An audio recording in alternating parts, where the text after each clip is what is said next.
So yes, we left off. He was sold as a slave by his uncle, the same guy who caused him to get his tongue cut out because he couldn't control himself. So we left off literally last chapter with them dragging him to the slaves' quarter, and he just realized his uncle had sold him into slavery. That's where we last ended up. Okay? So we're going to keep reading from here. I want you to pay attention. And I ask questions. I might have you turn to your partners to discuss for like 30 seconds and then come back to me. So I need us to be on it, ready to go. All right. Next chapter. Here we go. What is his life as a slave going to look like? Ty? Where's your writing journal? You should have a writing journal out. Later that day, the blacksmith locked a foul ring around Evan's neck, marking him as a slave. So they almost even put like a collar around his neck so everybody could see him and go, oh, that's a slave. A dog's collar, Evan thought bitterly. Rage boiled in his heart. Each night in the slave quarters, Evan lay in the foul-smelling straw, his head teeming with angry thoughts. My beloved Uncle Morgan, he thought bitterly. Now that is a fine joke for a fool, to fill my heart with stories of the good life we would have here, and then to betray me, to sell me like an extra pig. Dishonorable knave. What? He is a nithing. Well, these are old words, and I'm sure are insults, but we don't realize it anymore because they were so long ago. Evan stirred restlessly, as though his soul itched. He rolled over so that his back was to the other slaves crowding the hut. Why did he not sell himself into slavery? It was through Morgan's violent hand that Father was murdered. Yes, it is as though he struck Father down himself. His foolish tongue caused me to lose mine, and his recklessness provoked the sons of Griffin into a death hunt for us. And I agree with him. I agree with that.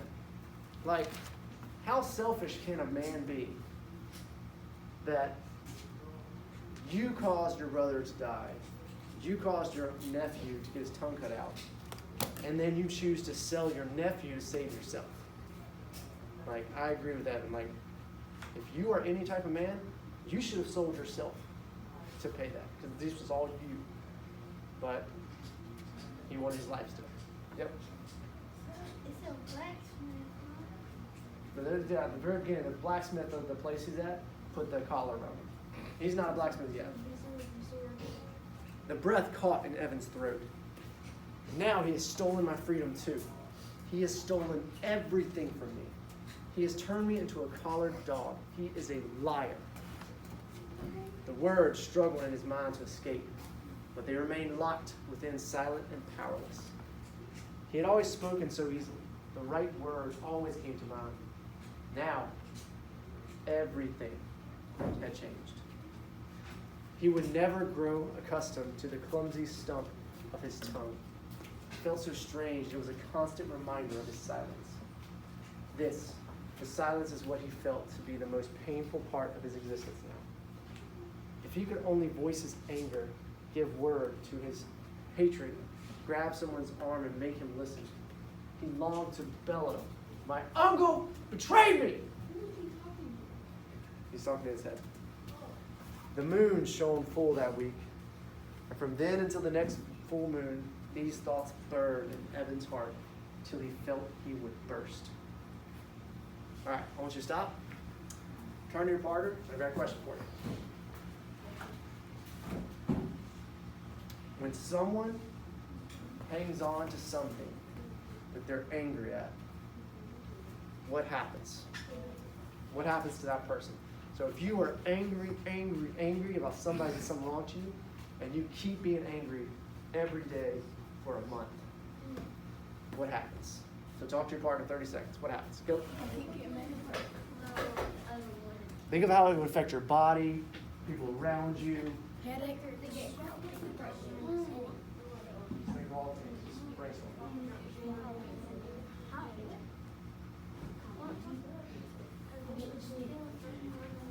All right, last. Ethan, what would happen? won't happen.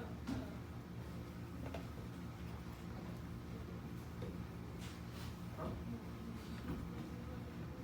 Okay, so you keep dwelling on it. Nick, you might get depressed. And then he might not take care of his body anymore, would make him get mad all night and make him not be able to sleep. So if he's mad all night, that was a great And then insight. if he don't sleep, then he's gonna get more mad. And then that means he's not just gonna take care of his body. And that means Good, let's stop there. So he said if he's wasting all this time and energy being mad, he's not taking care of his body, which is going to make him more mad because it's not going to feel good. Good? Okay? Headaches physically can start hurting your body. These are all true.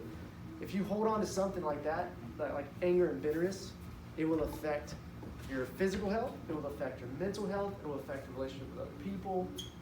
And this is why Jesus, when he came, the whole big thing of forgiveness is, guess what? Is him being angry at his uncle doing anything to hurt his uncle? So just because I'm angry at Ty, if I'm just sitting over here like, is anything happening to Ty? no. Who's suffering? Me. I am, because I'm holding on to it. And so if he would, again, it's a big thing, because it's not an easy thing to do right now to forgive his uncle. He would let go of that weight, and it wouldn't be hurting him anymore. But that's a big weight he's holding. Okay. He did not notice the growing warmth of the sun or the gentle breezes that foretold the coming of summer. He did not notice the gray-laying goose honking far ahead on her northbound flight. His mind clouded so that he failed to follow the simplest directions. The slave master called him a fool, and Evan felt the searing heat of the whip many times. To others, he seemed as if he were caught in a thick fog. He kept his head down and refused to look anyone in the eye. Perhaps he is simple-minded, they whispered. Word spread quickly throughout the Lord lady's estate that she had a new slave boy, a strange, silent, black-haired lad from the Welsh hill country far to the west. Poor thing, they said, laughing, and not a drop of English blood in his veins. But slowly the burning in his heart began to diminish, like a fire left to die. For it was not in Evan's nature to weep for himself. He came from a race that had always survived the worst. Yet there was little comfort in what those in the slave hut often said to one another. Better to be a slave in the house of Godwin than a starving free man. The house of Godwin, he had heard the name, but knew little of it. How ignorant he had been, shut away in his isolated hill village. Of course, Godwin himself was long dead. 10 years earlier, the powerful and grasping Earl of Wessex had suddenly collapsed in a convulsive fit that killed him. The event had been recorded in the monastery chronicle in this manner. But Evan knew nothing of the monastery chronicles. Although the ink had dried long ago, the English continued to gossip of him. Some said he had been poisoned. Powerful men always have enemies, and Godwin had been very powerful, second only to King Edward. But if it had been murder, Godwin had his revenge. For he was the father of many sons and daughters who snatched up the torch he dropped and carried his light throughout all of England. His firstborn, Swin, was dead now, too. He had been an unstable and dangerous man, and there were few to grieve when he fell sick and died. But then there was Harold, and he held all the promise that the brooding Swin had lacked. Courageous and intelligent, he showed no part of the cruel streak that had dominated both Godwin and his firstborn. Harold governed Wessex, the land of the West Saxons, the rich and fertile country of southern England. He brought justice to the land and security to the Saxons under his protection.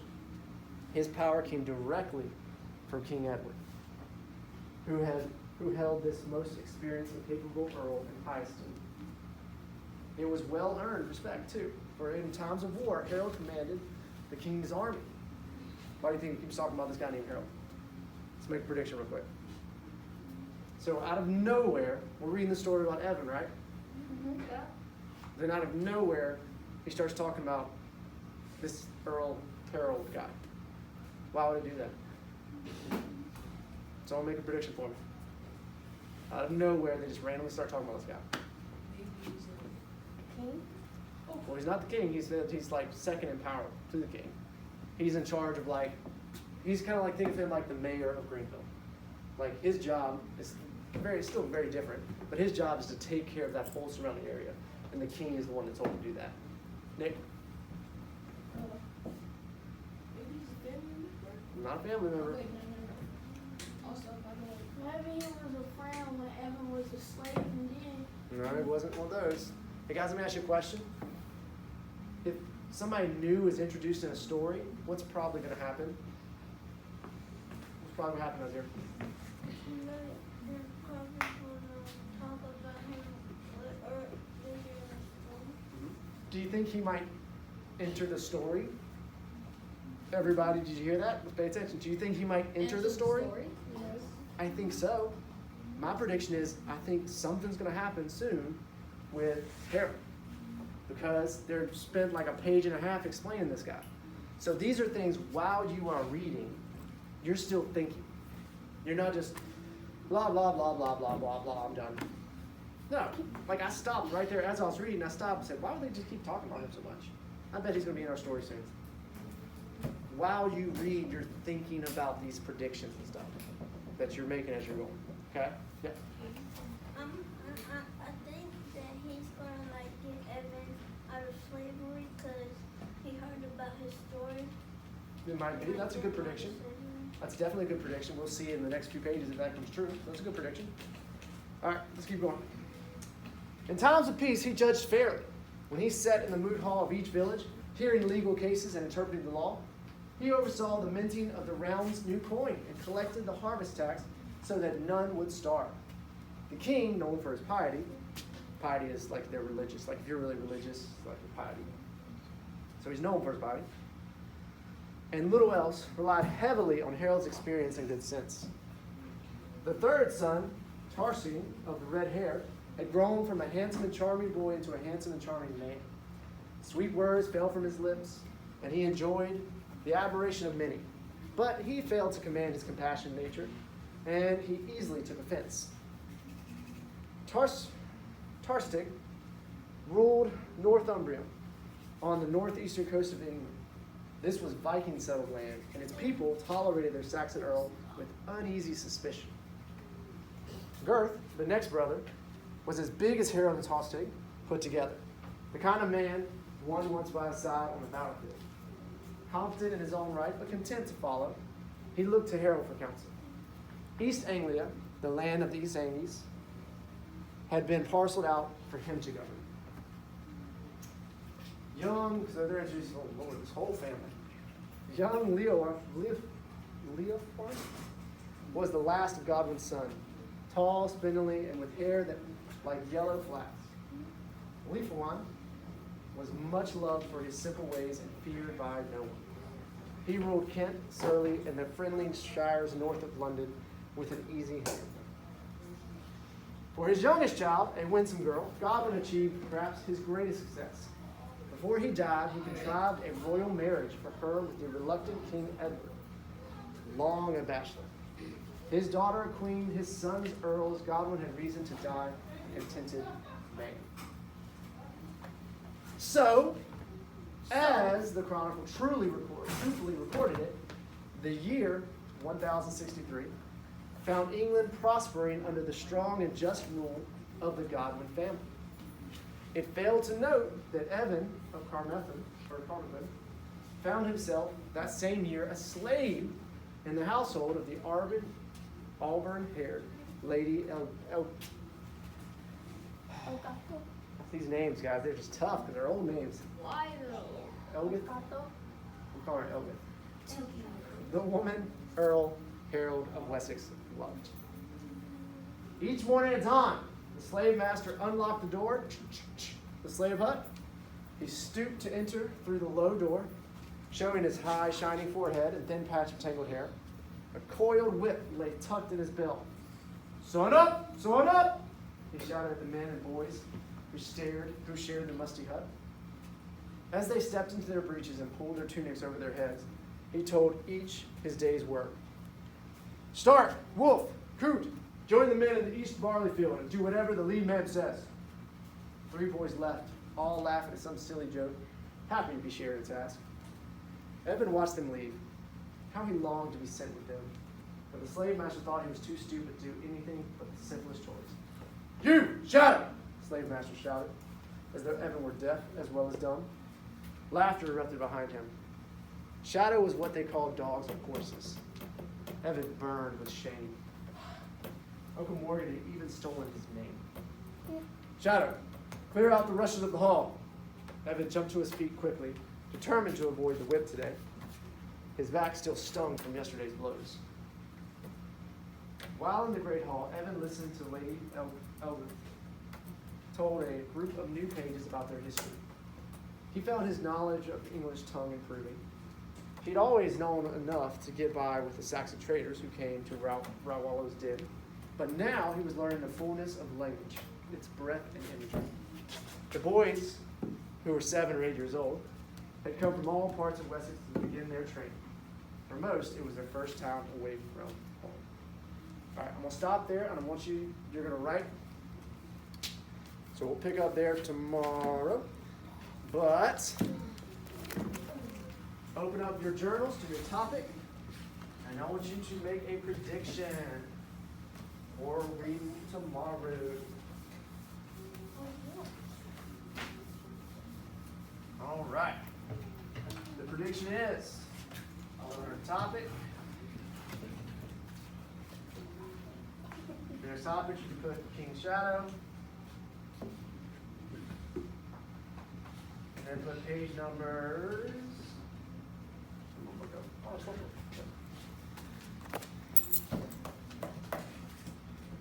33 to 39.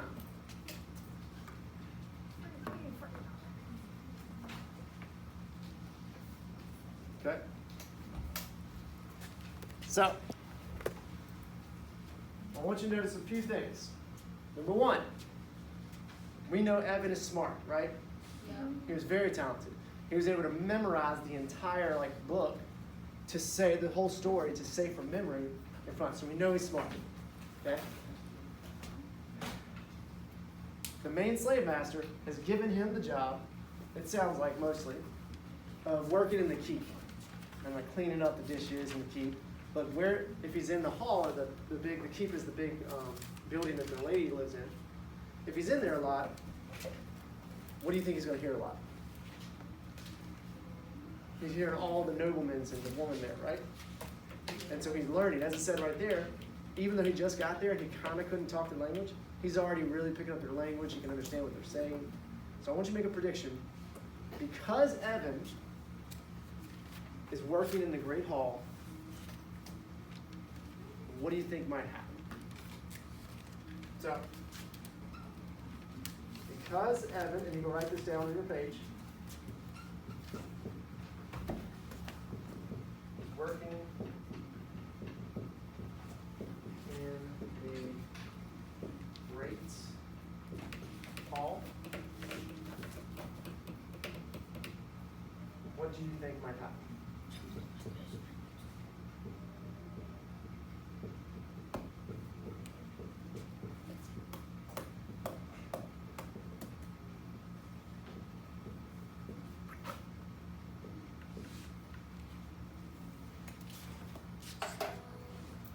Write that down on that page. So write this on the page at the top, and then answer that prediction.